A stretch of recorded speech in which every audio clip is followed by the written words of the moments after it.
സാറേ എന്റെ ഹൈക്കിന്റെ കാര്യം. എന്റെ പ്രമോദയെ ജോയിൻ ചെയ്തിട്ട് 2 വർഷമല്ലേ ആയുള്ളൂ. നമുക്ക് റെഡിയാക്കാം. ഓക്കെ അല്ലേ? ഓക്കെ അല്ലേ?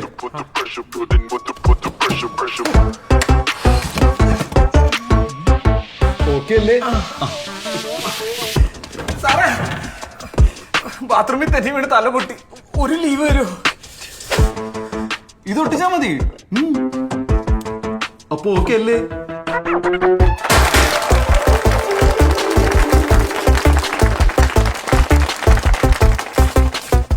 Sir hike. Sorry, mistake. ഇപ്പൊ ഓക്കെ അല്ലേ? സുഹൃത്തെ, ഇനിയും ഇവിടെ നിന്നാൽ ഭാവി ഓക്കെ ആകുമെന്ന് തോന്നുന്നുണ്ടോ? എന്നാൽ ഫോൺ എടുക്കൂ, എൻട്രി ആപ്പ് ഇൻസ്റ്റാൾ ചെയ്യൂ. Top mentors global certifications live projects. ജീവിതത്തിന്റെ സ്ഥിതി മാറാൻ ഒരു എൻട്രി മതി.